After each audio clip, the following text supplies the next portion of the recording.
Na mabadiliko makubwa yaliyotokea pale msalabani. Nous avons vu le grand bouleversement, le grand changement qui s'était déroulé à la croix. Tukaona baraka za Yakobo kwa watoto wake 12. Nous avons vu les bénédictions de Jacob à ses fils, à ses 12 fils. Hapo tumekaa sana. Et là, nous avons tardé. Lakini Bwana asifiwe, jana tulimaliza. Mais gloire au Seigneur, nous avons terminé hier. Hebu mpigie Yesu makofi. Acclame encore pour Jésus. Leo tunaanza troisième partie. Aujourd'hui, nous débutons la troisième partie. Troisième partie. Sehemu la tatu. Sehemu. Tabia 8 au sifa 8. Nous parlons de 8 caractères za watu wanaopokea baraka za kinabii. Des gens qui reçoivent les bénédictions prophétiques. Au quality, 8 quality. Ou bien les 8 qualités. Character quality za watu ambao wanafaa au wana sifa hizo zinawaqualify kupokea baraka za kinabii. Les 8 qualités qui font que les gens soient éligibles à recevoir les bénédictions prophétiques. Quality hizi, ces qualités zilielezwa na Yesu. Ont été expliquées par Jésus. Unajua agano la kale, vous savez l'ancienne alliance, baraka zilikuwa na msingi, baraka za kinabii zilikuwa na msingi katika mambo matatu. Les bénédictions prophétiques avaient pour fondement 3 choses. Kitu cha kwanza kabisa, la première chose, ilikuwa ni kuitii sauti ya Mungu. C'était le fait de respecter la voix de Dieu. Kitu cha pili, la deuxième chose, ni Mungu alikuwa anauangalia moyo wako. C'est Dieu qui regardait l'état du cœur. Kitu cha tatu, et la troisième chose, ilikuwa ni imani. C'était la foi. Ndio maana ukisoma Waebrania sura 11, c'est pourquoi si vous lisez Hébreux 11, haisemi kwamba walipokea tu hivi na hivi. Ne dit pas qu'ils ont reçu seulement ça et ça. Ile ni sura ya mashujaa wa imani. Ça c'est le chapitre qui nous parle des héros de la foi. Hebu fungua hapo Waebrania 11, ndio tunaanza hivyo, tunaenda hivyo. Ouvrons Hébreux 11. Nous commençons déjà, nous décollons comme ça. Tunaenda hivyo. Continuons. Waebrania 11. Hébreux 11. Tusome mstari wa tuanzie mstari wa 32. Commençons au 32e verset. Fungua wote tusome. Nikisema maana tuko darasani unafungua Biblia. Nous sommes à l'école, nous ouvrons nos Bibles. Sawa?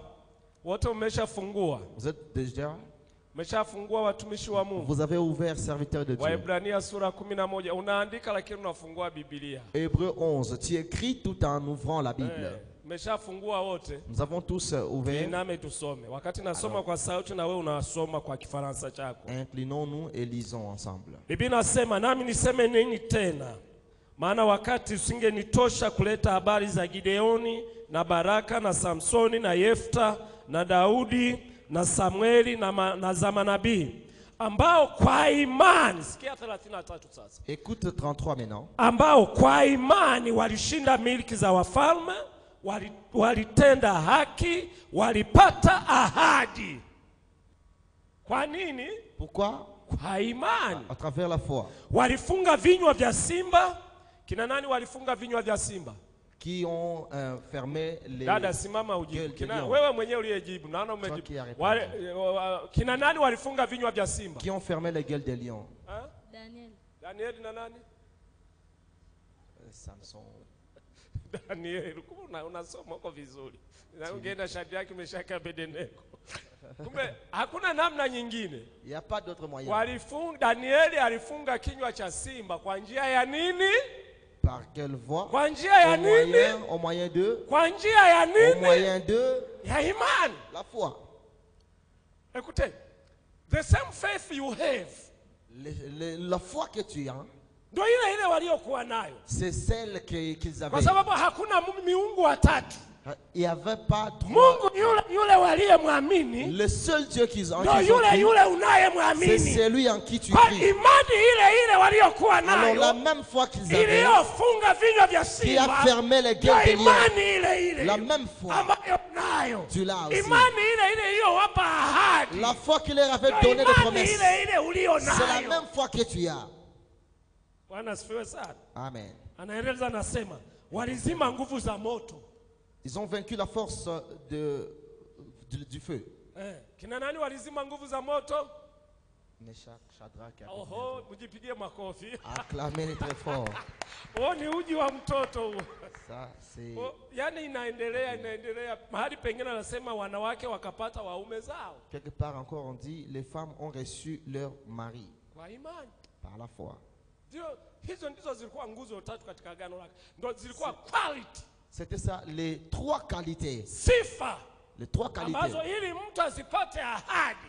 Pour que quelqu'un puisse trouver recevoir de sa messe. Awe mtiifu kwa Mungu. Qu'il soit celui qui honore Dieu. Awe na imani. Qu'il ait la foi. Awe na moyo ulio wazi mbele za Mungu. Et qu'il ait un cœur ouvert au devant de Dieu. Yesu alipokuja, alors quand Jésus était venu, akaeleza sifa 8, il avait expliqué 8 qualités ambazo kwa hizo à travers lesquelles kanisa, l'église, waamini wa agano jipya, les croyants de la nouvelle alliance, zitawaongoza katika kupokea baraka za kinabii. Ces caractères vont les amener à recevoir les bénédictions prophétiques.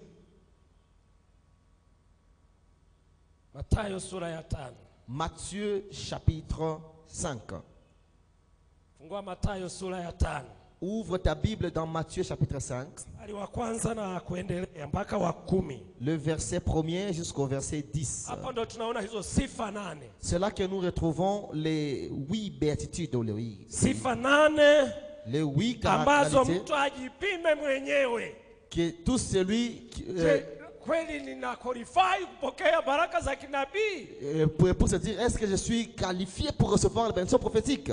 Tumeshafungua Mathayo. Nous sommes déjà dans Matthieu. Nous n'allons pas nous quitter. Mstari wa kwanza Biblia inasema. Premier verset, la Bible dit. Alipowaona makutano. Voyant la foule. Na alipowaona makutano alipanda mlimani. Jésus monta sur la montagne. Na alipokwisha kuketi. Et après qu'il se fut assis, ses disciples s'approchèrent de lui. Akafumbua kinywa chake. Puis ayant ouvert la bouche, akawafundisha. Il les enseigna. Akisema. Et dit. Nikupe historia kidogo hapa. Laissez-moi vous donner une histoire là-bas. Maneno haya Yesu aliyasema. Ces paroles que Jésus déclarait. Hadharani. C'était en plein air. Ce sont des paroles que Jésus ne les avait pas déclarées en plein air. Et il y a des paroles qu'il a déclarées en plein air. Il y a des paroles qu'il a déclarées en plein air.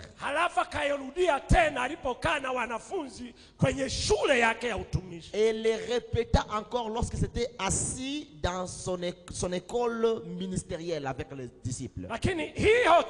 Mais cette déclaration, il ne l'a plus répété dans un endroit caché avec ses disciples. Parce qu'elle concernait tout le monde. C'était une très grande classe. Jésus étant assis, il y a deux pensées là-bas. La première pensée dit ceci. Jésus était assis au milieu de ses auditeurs. Cela veut dire que ses auditeurs étaient tout autour de lui. Et lui, il était assis au milieu. L'autre pensée dit que il était comme si moi je pouvais m'asseoir ici. Et ses disciples étaient en face de lui. Unajua ukisoma Mishnah zile Mishnah ya Kiyahudi. Si vous lisez les Mishnah juifs, ni vitabu ambavyo vimetunza mila na desturi za Kiyahudi. Ce sont des livres qui conservent la coutume. Ninyi mnaosoma Biblia theology mzidownload zina manufaa sana. Yapo mengi ambayo hayakuandikwa humu yanayomhusu Yesu. Il y a beaucoup de choses qui ne sont pas écrites ici dans la Bible. Lakini utayakuta kwenye Mishnah. Vous allez retrouver dans les Mishnah. Utayakuta kwenye Vous allez les trouver dans le Talmud. Zinajaribu kueleza namna hiyo. Essaie d'expliquer. Lakini la msingi ni kwamba mais l'essentiel est que hawakatai kwamba Yesu alikaa akifundisha hotuba hii wanafunzi wake. Il ne refuse pas que Jésus s'était assis pour enseigner ce discours ou cette leçon à ses disciples. Kama alikaa katikati yao, s'il était assis au milieu d'eux, wakiwa wamemzunguka, et tous étaient autour de lui, au alikaa akiwa anawaangalia, ou il était assis devant d'eux, ili mradi tukio hilo lilifanyika. L'essentiel est que cet événement s'était déroulé. Ila cha ajabu ni kwamba, et ce qui est merveilleux là-bas, c'est quoi? Wale wasikilizaji wake, ces auditeurs, walikuwa wamesimama, étaient debout, huku yeye amekaa, et lui il était assis. Bwana asifiwe sana. Amen. Alikuwa anafundisha mambo mengi pamoja na hizi sifa 8. Il était en train d'enseigner beaucoup de choses au travers les 8 qualités. Katika hii hotuba, et dans ses discours, alibariki, il a béni, alijenga, il a consolé, il a bâti. Wanathéologia wanasema hivi. Les théologiens disent ceci. Moïse, ilibidi apande mlimani, il a fallu qu'il monte à la montagne, ili apokee Torati, pour recevoir la Torah. Mnanielewa? Vous me comprenez? Tuko darasani. Nous sommes dans ili apokee nini? Qu'il reçoive la Torah. Yesu naye, Jésus lui aussi, ikabidi apande mlimani, il lui a fallu monter à la montagne, ili aifundishe ile Torati, pour enseigner la loi ambayo Musa alipokea, que Moïse a reçu, lakini ikawa mzigo kwa watu, mais qui devint un fardeau au peuple. Badala ya kuwapeleka watu kwa Mungu, au lieu d'amener les gens à Dieu, Torati iliwatoa watu kwa Mungu na kuwaweka mbali na Mungu. La loi a éloigné les gens loin de Dieu. Kwa hiyo ikabidi Yesu apande mlimani, alors il a fallu à Jésus de monter à la montagne, aifundishe Torati, et qu'il enseigne la loi. Kama unasema unikisoma hii sura ya 5, ya 6 na ya 7, c'est pourquoi si vous lisez les chapitres 5, 6 et 7, unasikia Yesu anasema mulisoma, imeandikwa. Vous voyez, Jésus dit, vous avez lu qu'il est écrit. Mulisikia, imeandikwa. Vous avez entendu qu'il est écrit. Lakini mimi nawaambia. Mais moi je vous dis. Hapana. Pigia Yesu makofi. Acclame pour Jésus. Ona sura ya 7, hebu fungua Mathayo 7. Ouvre Matthieu 7. Anawakumbusha, anawaambia mulisoma. Il vous rappelle, Torati inasema hivi. Il le rappelle en disant, vous avez lu il est écrit ceci. Au mulisikia Torati inasema hivi. Vous avez entendu la loi dire ceci. Lakini mimi, mais moi, nawaambia, je vous dis. Anaongea si kama mtu anayetoa ambaye amepokea kitu, anayeongea kitu ambacho sio chake. Il parle pas comme quelqu'un qui reçoit un message qui n'est pas sien. Anaongea kitu kana kwamba ni cha kwake. Il parle des choses comme étant celui qui l'a instauré. Asemi Mungu anasema. Il ne dit pas Dieu dit. Anasema mimi nawaambia. Il dit moi je vous dis. Unaona Mungu anayeongea. Vous voyez Dieu qui parle. Yesu sio Mungu. Et puis vous direz que Jésus n'est pas Dieu. Mamlaka yote. Alors qu'il parle avec toute autorité. Ona 7:28. 7:28. Mathayo anasema hivi, fungua pale. Matthieu dit ceci. 7:28 anasema hivi. Ikawa Yesu alipoyamaliza maneno hayo, après que Jésus eut achevé ses discours, makutano walishangaa mno kwa mafundisho yake. La foule fut effrayée de sa doctrine. Kwa maana alikuwa akiwafundisha, car il enseignait kama mtu mwenye amri, comme ayant autorité, wala si kama waandishi wao, et non pas comme leurs scribes. Hebu mpigie Yesu makofi. Acclame Jésus. Pigie kabisa makofi. Acclame Jésus. Mimi nawaambia. Moi je vous dis. Ninyi si mlisoma. Vous avez lu. Ninyi si mlisikia. Vous avez entendu. Lakini mimi nawaambia. Mais moi je vous dis. Bwana asifiwe sana. Gloire au Seigneur. Sifa ya kwanza. La première qualité. Mstari wa 3. Le 3e verset. Heri walio maskini wa roho. Heureux les pauvres en esprit. Umeshafika? J'y suis déjà.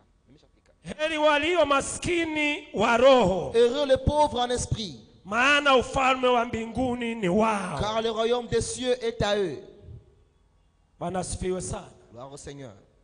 Nisikilize kwanza kabla ya kuandika. Écoutez-moi avant d'écrire. Maana yake nini maskini wa roho? Qu'est-ce que signifie être pauvre en esprit? Les missionnaires, lorsqu'ils nous ont amené l'évangile en Afrique, même moi aussi j'ai été chez les Suédois. Ils nous ont donné un évangile de pauvres. Et les pauvres en esprit. Car le royaume des cieux est à eux. Vous ne devez pas avoir beaucoup d'argent. Vous ne devez pas avoir beaucoup de monnaie.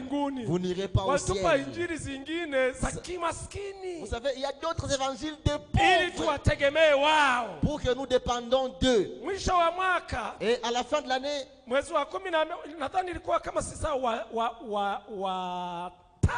je pense que c'était le 5e mois et le 12e mois. Vous allez vous rassembler. Ils vous ouvrent leur conteneur. Ils vous donnent. Si ce sont des serviteurs, on leur donne quelques habits et un peu d'argent. Il leur dit, heureux les pauvres en esprit. Car le royaume des cieux est à eux. Cet évangile, c'est un évangile. C'est pas l'évangile vivant. L'évangile vivant dit il a été fait pauvre pour que nous soyons riches. Et les Africains, les Européens, tous soyons riches. La Bible dit qu'il soit glorifié Jésus, le Père de notre Dieu.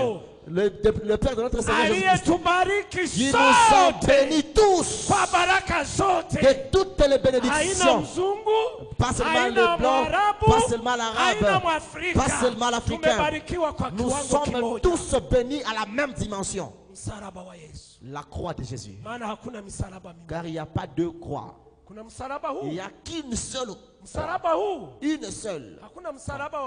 Il n'y a pas la croix des blancs. Il n'y a pas la croix des arabes. Il n'y a pas la croix des africains. La croix, elle est unique. Alors qu'est-ce que signifie pauvre en esprit? Ça ne signifie pas être en manquement de choses ou ne pas avoir de l'argent. Mais la signification de pauvre en esprit, c'est un homme humble. Un homme humble qui se connaît que de lui-même il ne peut rien. Il ne se suffit pas à lui-même. Il a besoin de Dieu afin qu'il puisse afin qu'il soit suffisant dans tout ce qu'il fait. C'est ça signifie pour être pauvre. Être contrit spirituellement. Un homme humble. Alors pour recevoir les bénédictions prophétiques, la première qualité, il faut que tu sois humble devant Dieu, que tu t'humilies. Que tu sois humble devant Dieu. L'orgueil ne doit pas être ton lot. Le fait de se vanter ne doit pas être ta qualité. La Bible dit que l'orgueil précède la chute. La nouvelle alliance et l'ancienne alliance disent, Dieu résiste aux orgueilleux, mais les humbles, il les élève. Les humbles, il les bénit. Les humbles, il les tient par la main. C'est ça la qualité. Jésus n'avait pas déclaré une qualité qu'il n'avait pas. Philippiens chapitre 2. Philippiens chapitre 2. Vous me comprenez, serviteur de Dieu? Réellement ça entre au cœur. Philippiens 2. Nous allons commencer au 6e verset. Commençons au 5e. Commençons au 4e. Que chacun de vous, au lieu de se considérer bali kila mtu angalie mambo ya wengine, mais qui considère aussi ceux des autres. Iweni na nia hiyo hiyo ndani yenu, ayez en vous le même sentiment ambayo ilikuwemo pia ndani ya Kristo Yesu, qui était en Jésus-Christ, ambaye yeye mwanzo lequel alikuwa namna ya Mungu, existant en forme de Dieu, Dieu, akuona kule kuwa sawa na Mungu kuwa ni kitu cha kushikamana nacho, n'a point regardé comme une proie arrachée, bali alijifanya kuwa hana utukufu, égal à Dieu, mais s'est dépouillé lui-même, akatoa namna ya mtumwa, en prenant une forme de serviteur, akawa na mfano wa wanadamu, en devenant semblable aux tena hommes, alipoonekana na umbo kama mwanadamu, et ayant paru comme un simple homme, il s'est humilié. Acclame Jésus.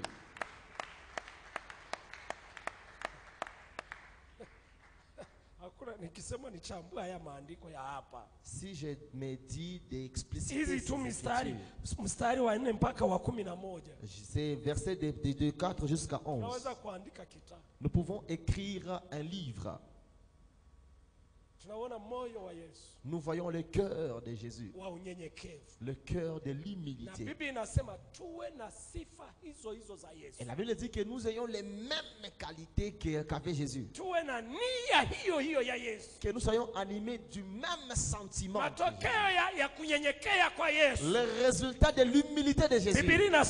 La Bible dit ceci, le verset 9. Kwa hiyo tena Mungu alipomwadhimisha, Mungu alimwadhimisha mno. C'est pourquoi aussi Dieu l'a souverainement élevé et lui a donné le nom qui est au-dessus de tout nom, afin qu'au nom de Jésus tout genou fléchisse, dans les cieux, sur la terre et sous la terre, et que toute langue confesse que Jésus-Christ est Seigneur à la gloire de Dieu le Père. Pourquoi? L'humilité.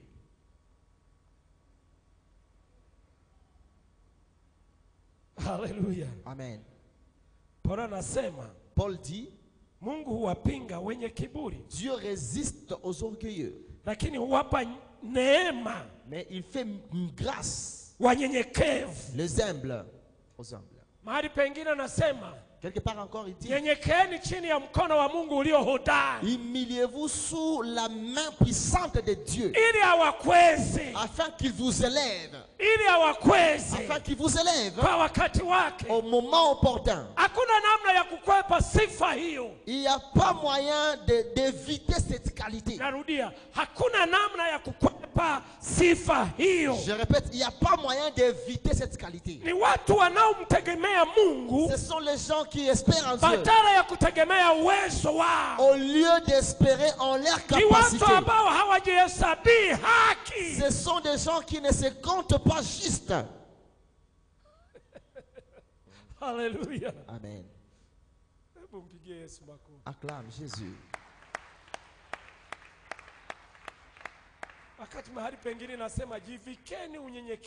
D'autre part, il dit, revêtez-vous de l'humilité. Soyons humbles à Dieu. Nous n'avons pas besoin d'être comme les catholiques romains et les ou comme les pharisiens.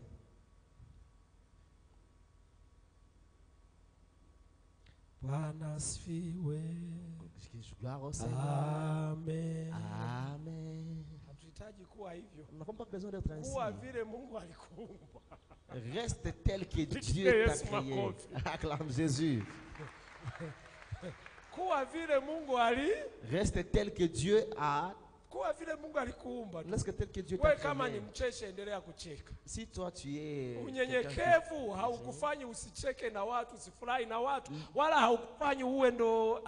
l'humilité ne fait pas de toi quelqu'un qui ne sourit pas, qui ne blague pas avec les gens. Reste tel que tu es. L'autre interprétation, c'est que l'humilité, c'est la preuve de l'obéissance devant Dieu et devant les hommes. C'est la preuve de l'obéissance devant Dieu et devant les hommes. Amen. l'épreuve de la politique. Yesu anasemaje? Alors que dit Jésus? Anasema watu wenye sifa hii Jésus dit que wamebarikiwa kwa baraka ya ufalme wa Mungu ndani yao. Les gens ayant cette qualité sont bénis de la présence du royaume de Dieu en eux. Amen. Baraka, nasema maana ufalme wa Mungu ni car le royaume de Dieu c'est kwa sababu Kongo mara nyingi nchi za Kifaransa nyingi zilitawaliwa na Wafaransa wa Belgiji alikuwa na mambo ya kifalme sana. Souvent les pays qui ont été dominés par les Français parlaient beaucoup d'histoire des rois. Ceux-là que vous appelez les bois-mines, ce ne sont pas des rois, mais ce sont des chefs coutumiers. Ce sont des chefs coutumiers seulement. Ils ont de petits territoires. Mais ils n'exécutent pas leur devoir comme un pays dominé par un roi, sa gloire,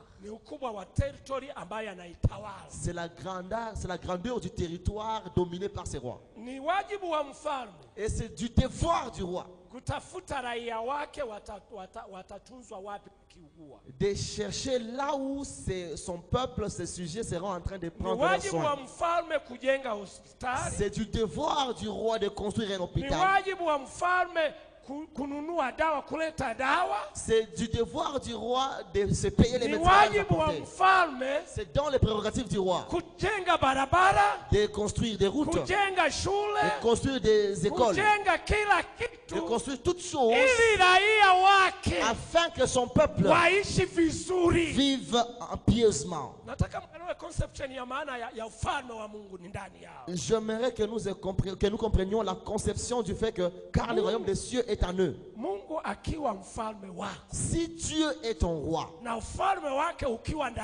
et que son royaume est en toi, c'est dans ses prérogatives de te guérir toi, de te bénir toi, de se confirmer que tu vis très bien, de voir la certitude que tu es en sécurité. C'est dans ses prérogatives. Alors lorsqu'on dit que le royaume de Dieu est en toi, ça veut dire que sa guérison est en toi. Ça veut dire que ses bénédictions sont en toi. Ça entre. Les États du monde ont des copies. Ils copient des choses des Écritures. C'est pourquoi ils construisent des écoles, construisent des hôpitaux, et payent des médicaments, ils construisent des routes. Chaque gouvernement qui se reconnaît, bien sûr, qui se reconnaît qu'il est gouvernement, il doit construire des hôpitaux, des écoles, construire des hôpitaux, payer aussi des médicaments, construire des routes, construire des marchés, qu'il puisse préparer les facilités, toutes les choses faciles, afin que sa population vive pieusement. Il copie de Dieu, car il dit que son royaume est en eux. Alors Jésus confirme ta santé, que ta santé est bonne. Si tu lis ce chapitre, Jésus dit ceci: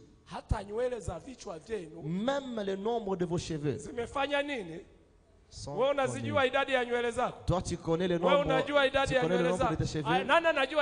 Qui connaît le nombre de ses cheveux? Je vais ôter ma veste et lui donner.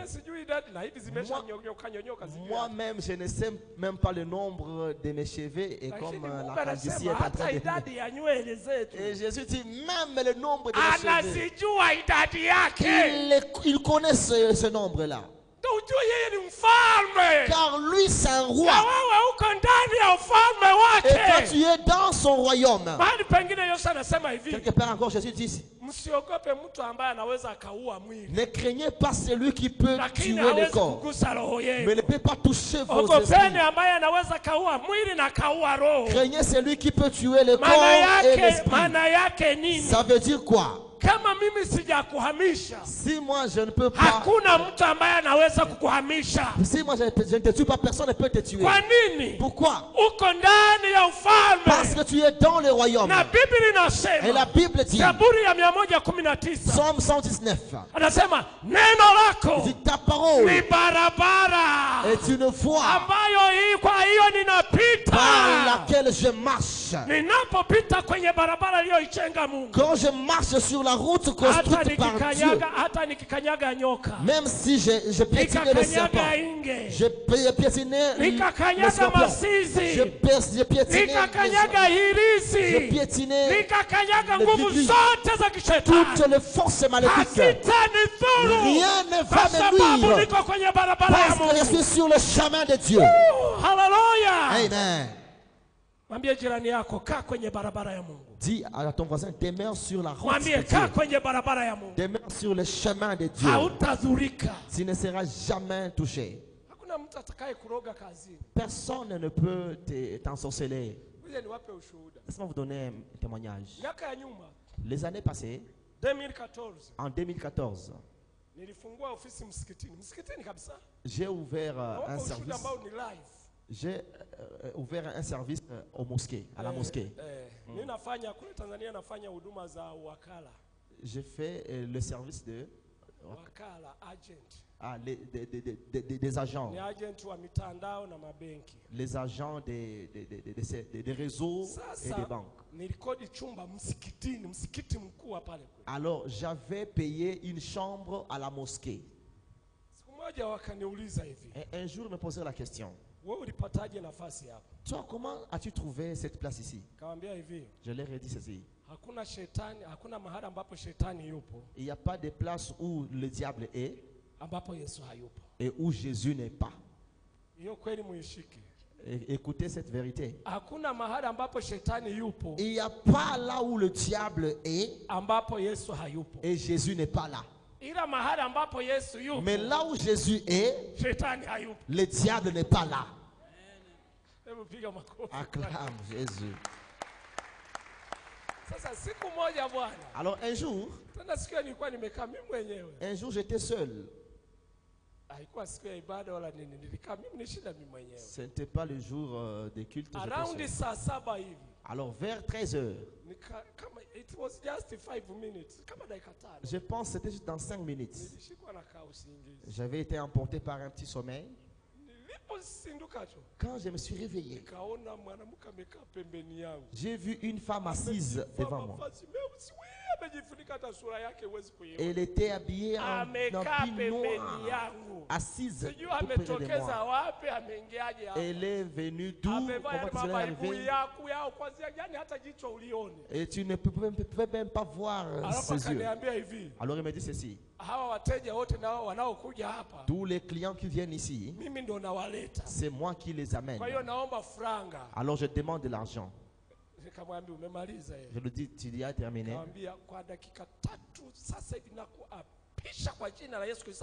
Je lui ai dit, je te donne 3 minutes, je te chasse au nom de Jésus-Christ de Nazareth. Et puis elle était partie. Et moi aussi, j'ai été étonné. Je dis, donc on dit que des djinns sont à la mosquée, donc c'est vrai. Je vous dis, c'est pas une vidéo, mais c'était en live. J'ai ouvert mes yeux charnels, je l'ai vu. Et j'ai parlé avec elle qui me disait que c'est elle qui apporte les clients. Si j'étais faible spirituellement, elle allait me prendre ce jour-là. Mais elle a trouvé un héros de la foi. Il n'y a pas d'endroit où il y a le diable et que Jésus ne soit pas là. Il n'y a pas d'endroit où il y a Jésus et que Jésus vienne là. Le diable ne peut jamais s'asseoir, même s'il venait. Dans 3 minutes, c'est beaucoup, il doit fuir. Parce qu'il est sur la route sur laquelle Jésus dit, même le nombre de tes cheveux, il les compte. N'ayez pas peur de quoi que ce soit ni de qui que ce soit. Alors la première qualité c'est celle-ci. Sois humble. Amen. Dieu veut que tu sois béni. Je ne sais pas pourquoi cette leçon est venue. La fois dernière, j'ai parlé avec Mzee Pierrot.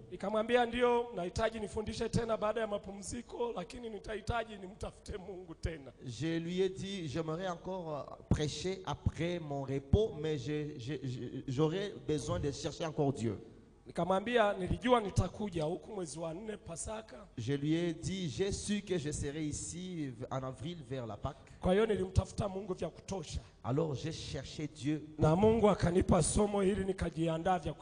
Et Dieu m'a donné cette leçon et je me suis préparé suffisamment. Alors je ne sais pas pourquoi.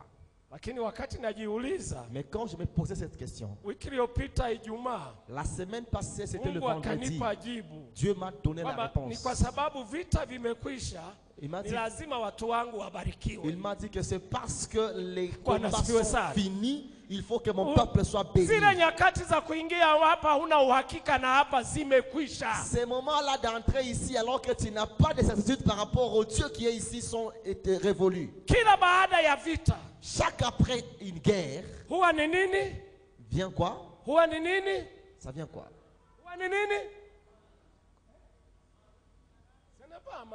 C'est pas seulement la paix. Après la guerre, c'est la reconstruction, la restauration.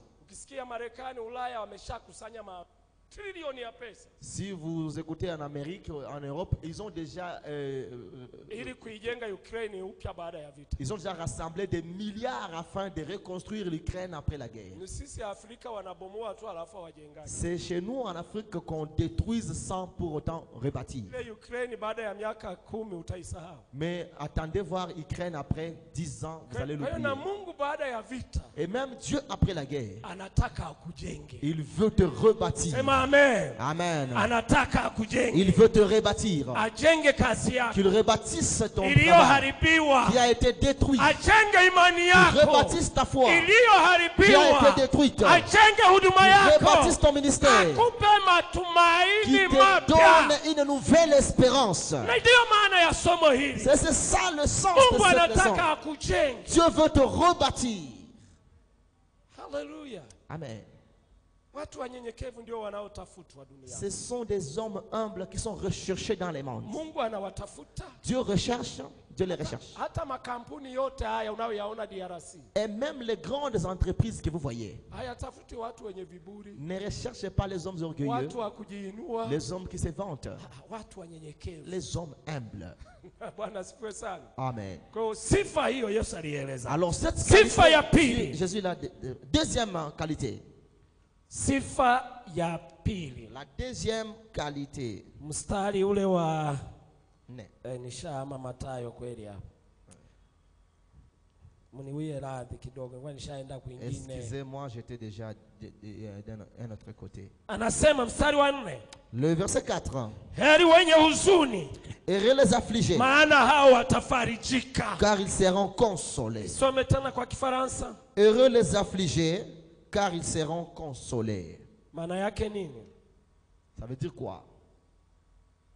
Wasiopenda dhambi. Ceux-là qui n'aiment pas le péché. Waombolezaji. Les gens qui consolent. Wenye huzuni ya kimungu ndani yao. Les gens qui ont l'affliction divine en eux. Wenye shauku ya kuona matokeo. Les gens qui ont la force ou le courage de vouloir voir les résultats. Narudia tena. Je répète. Wenye huzuni maana yake nini? Les affligés veut dire quoi? Maana yake waombolezaji. Ça veut dire les gens qui consolent. wenye huzuni ya kimungu ndani yao, les gens qui ont l'affliction divine en eux, wenye shauku ya kuona matokeo, les gens qui veulent voir les bons résultats, wasiopenda dhambi, qui n'aiment pas le péché. Inatupa picha gani? Ça nous donne quelle image? Wenye sifa ya utakatifu, les gens qui ont la qualité de la sainteté ou la sanctification. Mtu wa huzuni ya ndani, un affligé profond ya dhambi, pour le péché na mambo yanavyotokea, et les choses qui arrivent. Petro alipomkana Yesu, quand Pierre reniait Jésus, la Bible dit, après que le coq puisse chanter troisième fois, et il pleurait amèrement, et il avait l'affliction pour le péché qu'il a commis.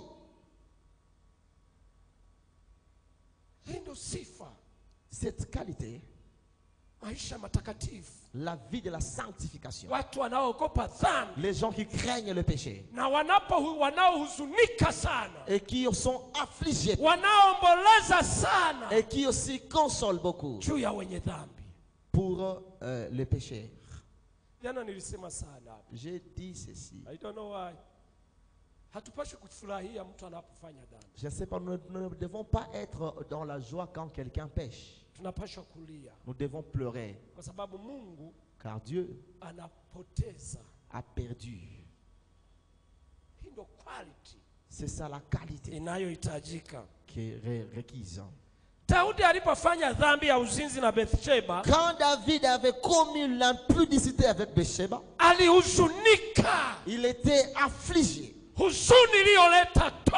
Cette affliction avait apporté la repentance chez lui. Psaume 32. Le verset 1er jusqu'au verset 5. Et le psaume 51. Vous allez le lire. Vous verrez la repentance de David par rapport au péché qu'il a commis. Il était affligé. Les affligés sont des gens qui ont la repentance en eux. Et Jésus dit, de tels gens qui ont la repentance en eux, ils seront consolés. Cela veut dire quoi? Ils seront, on se souviendra d'eux. Vous savez la signification de se souvenir de vous? Ils seront souvenus. Tu veux que Dieu se souvienne de toi? Tu veux être, qui veut être souvenu de toi? Même si ta vie est détruite, ton travail est détruit, ton mariage vacille, les gens se jouent avec toi, la vie ne va pas normalement. Être souvenu par Dieu signifie que Dieu va te créer un nouvel emploi. Dieu va te donner une nouvelle chose. Oh, il y a place de ceux-là qui étaient détruits. Ceux-là qui ont la qualité de la repentance et la sanctification.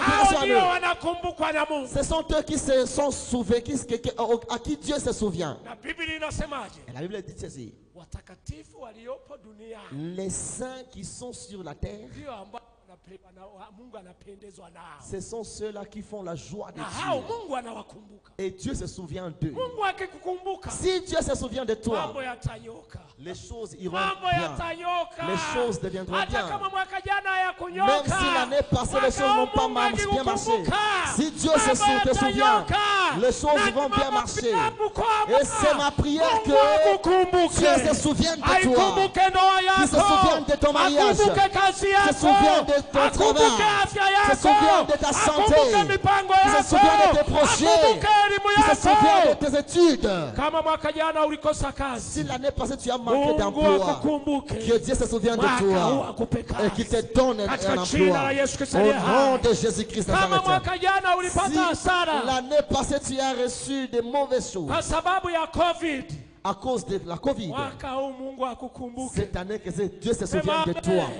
Je dis que cette année Dieu se souvient de toi. C'est pas ton travail de penser comment Dieu va se souvenir de toi. Dieu a plusieurs voies pour apporter la prospérité à ses enfants.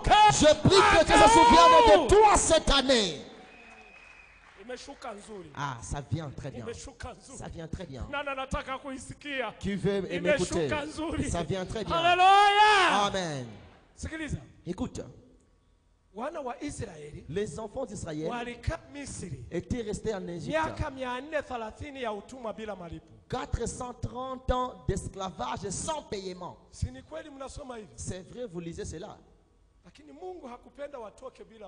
Mais Dieu n'a pas voulu à ce qu'ils sortent sans pour autant être payés. Dieu a mis la frayeur auprès des Égyptiens. Dieu a mis la frayeur et la crainte dans les Égyptiens. Chaque Égyptien, quand il voyait un Israélite, il tremblait. Et Dieu dit ceci: allez les demander des choses précieuses, l'or, l'argent et des choses précieuses chez les Égyptiens. Et ils vous les donneraient. Les Égyptiens prirent cela. Ce jour-là, la nuit où ils préparaient leur marche, les Égyptiens allaient chez les Égyptiens. Je demande tout l'or que tu as dans le trésor.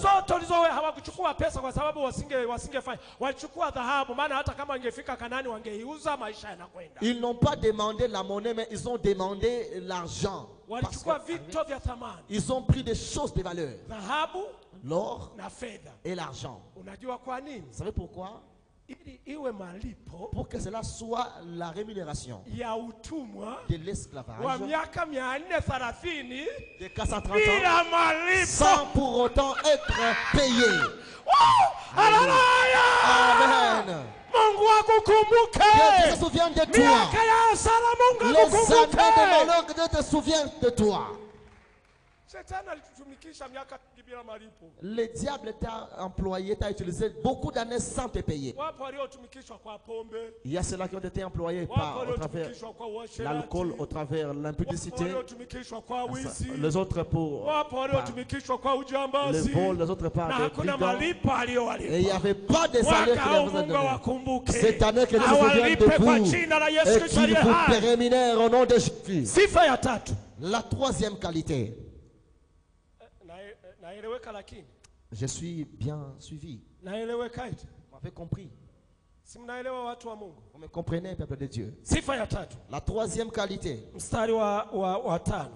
5e verset. On dit heureux les débonnaires, car ils hériteront la terre. Heureux les débonnaires, car ils hériteront la terre. Les gens regardent beaucoup plus les hommes débonnaires. Mais Dieu pense aussi beaucoup à ces gens-là. Mais qu'est-ce que cela signifie? Est-ce que le fait d'être débonnaire, c'est une faiblesse? Est-ce que le fait d'être débonnaire, c'est une faiblesse? Non. Le débonnaire n'est pas une faiblesse. Mais le débonnaire dans le grec, ça signifie le pouvoir de dominer ses forces internes. Ses forces intérieures. Le pouvoir de dominer ses sentiments. Le pouvoir de dominer ses sentiments. Le pouvoir de dominer la colère. Le pouvoir de dominer la querelle. Mais la grande signification, c'est le pouvoir de dominer la vie. Car il dit car ceux-là hériteront la terre. Alors la quatrième qualité, c'est le débonnaire. Le fait de dominer la vie. Que Dieu te donne cette force. Que la vie ne te domine pas. Si la vie te domine, bien-aimé, ça t'amènera tel qu'elle voudra. Est-ce que vous me comprenez? Si la vie te domine, elle te conduira tel qu'elle voudra. Ces gens-ci, Jésus dit, ils hériteront la terre. Que cela signifie, leurs requêtes trouveront solution. Ils seront traités. Bien-aimé, la Bible dit, ils hériteront quoi? Ils hériteront la terre. Cela veut dire quoi? Chacun a une place, un endroit où il doit vivre. Il a une demeure qu'il lui faut. Certains, leur demeure, ce sont les marchands.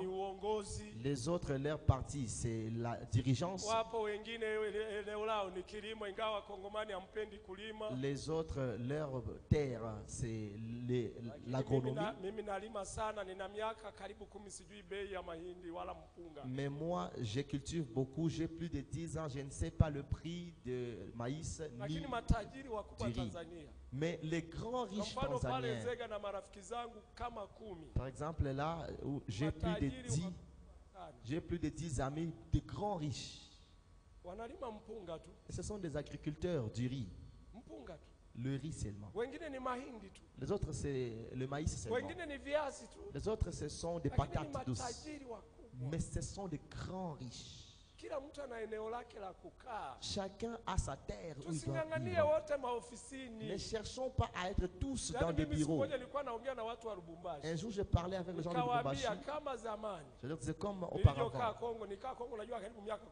Vous savez, j'ai resté au Congo plus de 13 ans. Si Dieu me demandait de rentrer au Congo, le travail que j'allais faire, ça serait la culture. Et j'allais cultiver le riz. Peut-être la partie de Bukavu n'a pas de plaine. Mais au Katanga, il y a des plaines qui peuvent passer d'ici jusqu'à Nguba. Si vous cultivez le riz là-bas, tu as au moins 5 000 sacs, 6 000. Et en Tanzanie maintenant, chaque sac de riz, c'est 1 000, c'est 100 000. Et si tu as maintenant, si tu as 6 000, tu as combien de millions de Et le gouvernement tanzanien,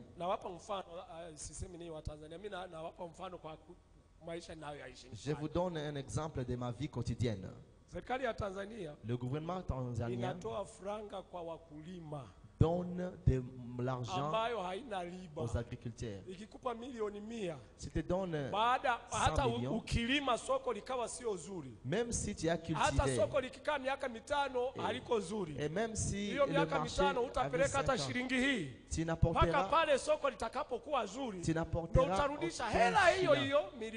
mais quand tu auras un bon marché, tu apporteras maintenant 100 millions.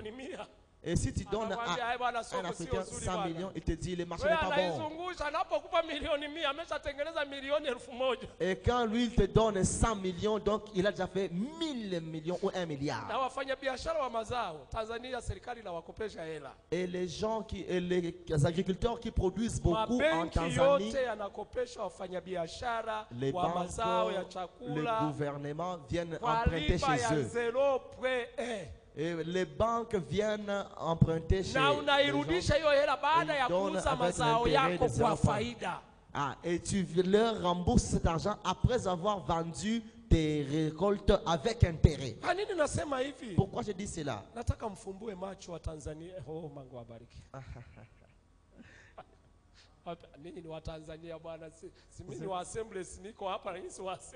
Je suis dans l'Assemblée de Dieu, et nous sommes.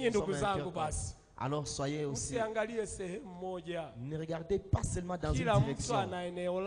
Chacun a son domaine où il doit s'asseoir. C'est pourquoi la Bible dit, ceux-ci hériteront la terre. Mzee Mwabi, tu es là. Oui, il est là. Il est là. Là où tu as construit, c'est chez toi. Est-ce que Christian est allé ou Thierry tira construire au-dessus de derrière? Chacun construira dans sa parcelle. C'est ça la situation d'hériter la terre. Chacun a un domaine là où s'il s'assoit, il sera prospère.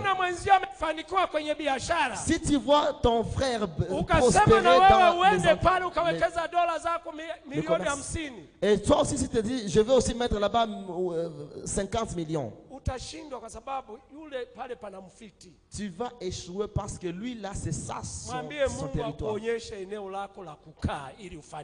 Dis à Dieu de te montrer ton territoire dans lequel tu seras prospère. Acclame Jésus.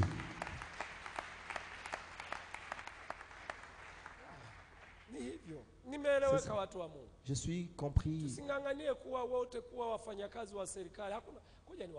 Ne cherchons pas à être tous fonctionnaires de l'État. Mais en Tanzanie, il n'y a pas de fonctionnaires de l'État riches. Toi, où trouveras-tu? Comment peux-tu être riche alors que nous savons, on te paye 500 000, on te paye 1 million. Si tu es riche, donc tu as volé l'argent de l'État. Même en Amérique, il n'y a pas de fonctionnaire de l'État qui soit riche. Parce que son salaire est connu. Il peut avoir beaucoup d'argent lorsqu'il est à la retraite. Lorsqu'il est à la retraite, il peut avoir 100 millions. Et là, il peut se payer un véhicule. Tu te payes un véhicule alors que tu as 60 ans. Il s'est bâti une maison. Après 5 ans, il n'a plus rien. Même si tu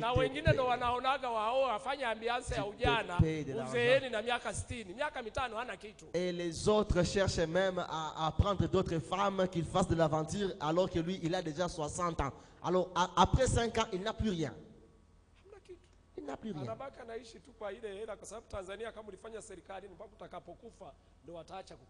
Il reste à vivre juste par l'argent de la pension.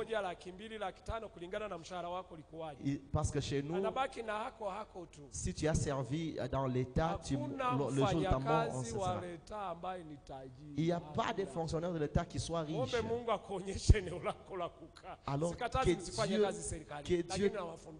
Dieu te montre ton territoire.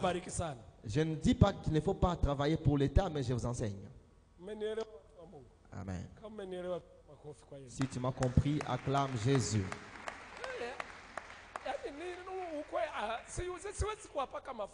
Je ne peux pas vous oindre.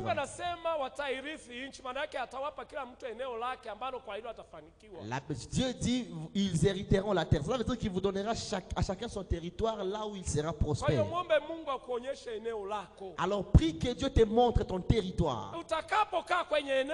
Quand tu seras dans ton territoire, tu seras prospère. J'ai parlé avec le pasteur Materanya la nuit. Et lui, ce qu'il cultive, c'est les amarantes. Mais les amarantes le rendent riche. Toi, tu négliges la culture.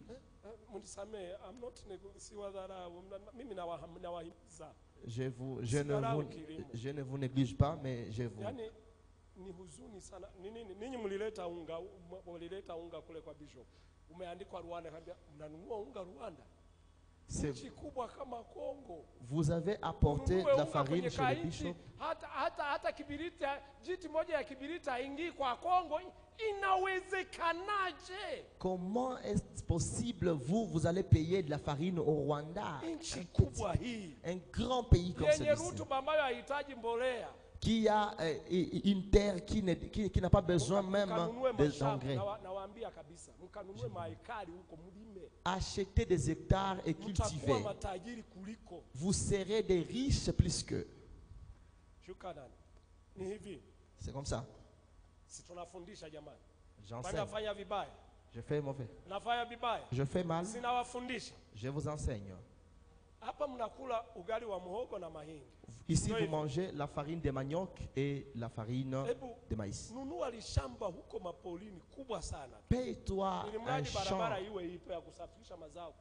Mais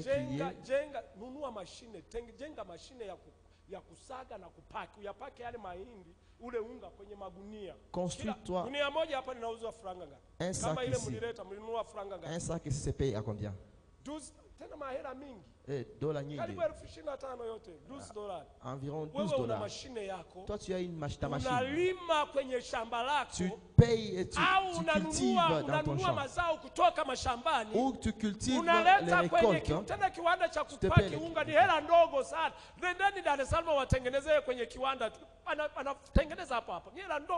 Et là, même pour aller faire raffiner ces peu d'argent. Quelque part où tu peux tu seras en train de confectionner 25, 50. Bukavu, que les gens viennent payer chez toi. À une année, tu auras combien de millions? Nous sommes pauvres parce que nous voulons être tous marchands. Essaye un peu d'investir aussi dans l'agriculture. Je vous dis, à une année, vous allez m'inviter.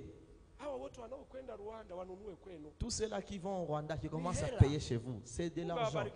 Que Dieu vous bénisse. Acclame très fort pour Jésus. C'est ainsi que Jésus dit. Cherchez un territoire où vous serez libérés. Les années à venir, tu ne seras plus fort pour être derrière. Et investissez dans des petites entreprises. Des petites entreprises qui transforment la farine, transforment le riz.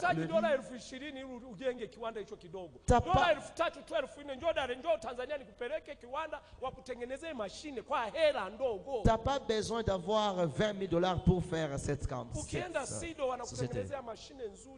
À 3000 tu peux. Si tu vas, on peut te faire. Ile ni mashine ambayo inachambua first quality, second quality na third quality. Mashine zile zinatengenezwa hapo hapo. Il y a des machines qui ont 3 parties, raison pour laquelle ces machines-là sont construites là-bas. Que Dieu vous bénisse.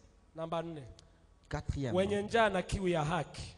Heureux ceux qui ont faim et soif de la justice. Mstari wa 6. Heri wenye njaa na kiu ya haki. Heureux ceux qui ont faim et soif de la justice. Maana hao watasibishwa. Car ils seront rassasiés. Sasa hapa pana mambo mengi kweli. Ici il y a beaucoup de choses. Na mambo mengi. Il y a beaucoup de choses. Nani amenielewa watumishi wa Mungu? Qui me comprend ici? Natamani nione kuna viwanda humu kanisani. J'aimerais voir des camps, maana viwanda des sociétés vidogo, ici. ngoja nikae hapa hii bado mapema. Hii inauma sana. Ah, ceci fait mal. Inauma sana. Ça fait mal. Siku moja mje ni wapielo, mje ni watembeze kwetu. Un jour venez et je vais vous faire visiter. Que tu viennes avec tes anciens que je te montre. Cette entreprise, celui-ci, c'est son entreprise. Au Soudan du Sud, au Kenya, l'Ouganda et même le Rwanda, ils viennent payer le riz là chez eux. Mais son investissement n'arrive même pas à 20 millions. Mais il est riche. Pourquoi ne pas aussi investir là-bas? La guerre a pris fin. Si tu quittes Uvira jusqu'à Bukavu, il y a une grande plaine. La première fois, j'ai trouvé quelqu'un qui a eu une vision et il a construit une entreprise ici.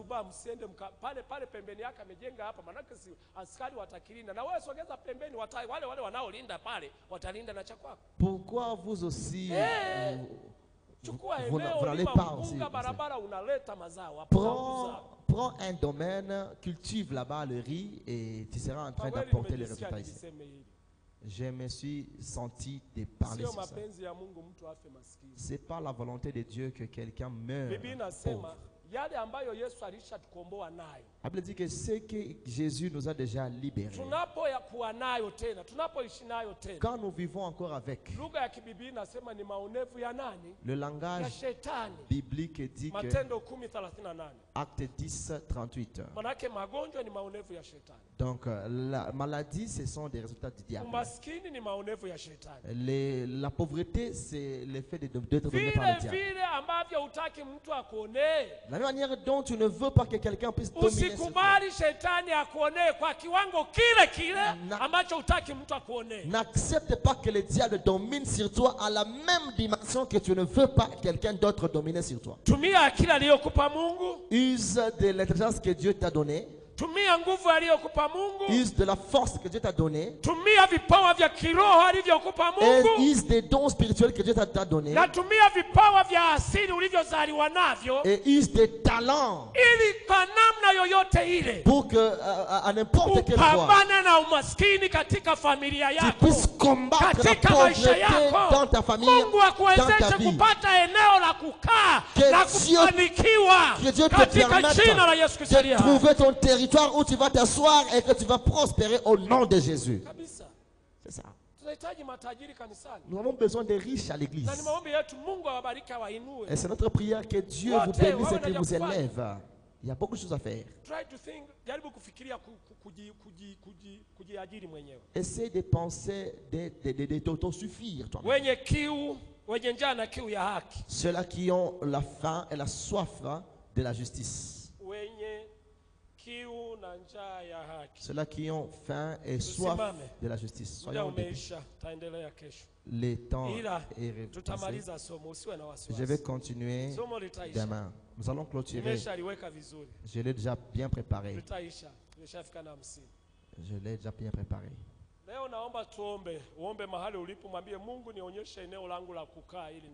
Sois debout, nous allons prier, nous allons dire à Dieu, Père, montre-nous notre territoire où nous allons rester afin que nous puissions prospérer. Dis à Dieu qu'il te montre ton territoire. Investissez dans l'agriculture. Ça, j'insiste ici. En quittant Uvira jusqu'ici, c'est une grande plaine et qui est inexploitée. Et là, la pluie n'est pas à demander à Dieu. Je pense que ces derniers temps, il n'y a pas de pluie. Chez nous, maintenant, il n'y a plus de pluie. Mais ici, il pleut. Le riz, tu peux le cultiver partout et tu vas récolter. Investissez dans l'agriculture. Et ici seulement, je ne fais que t'encourager, mais je prie que Dieu te montre ton territoire. Si vous avez de l'espace, investissez dans des entreprises. Si vous avez le pouvoir, investissez dans les entreprises de traitement, de raffineries, de projets d'agriculture. Ici, je vous encourage à construire des entreprises de résultats, car le ventre mange tous les jours. La marchandise des produits agricoles ne peut jamais tomber en faillite.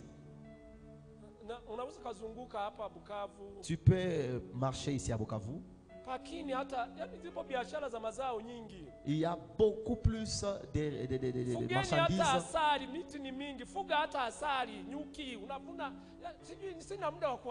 Je n'ai pas le temps de vous expliquer. Vous pouvez même cultiver. Vous pouvez aussi faire la culture des abeilles.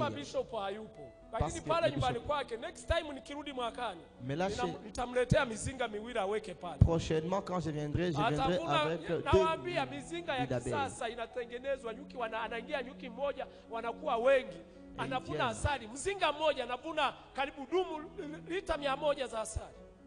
On peut même là même chez lui. Il peut même 20 litres ici est payé à combien? Beaucoup d'argent. Les années passées, c'était $100. Ici, je vous ouvre les yeux.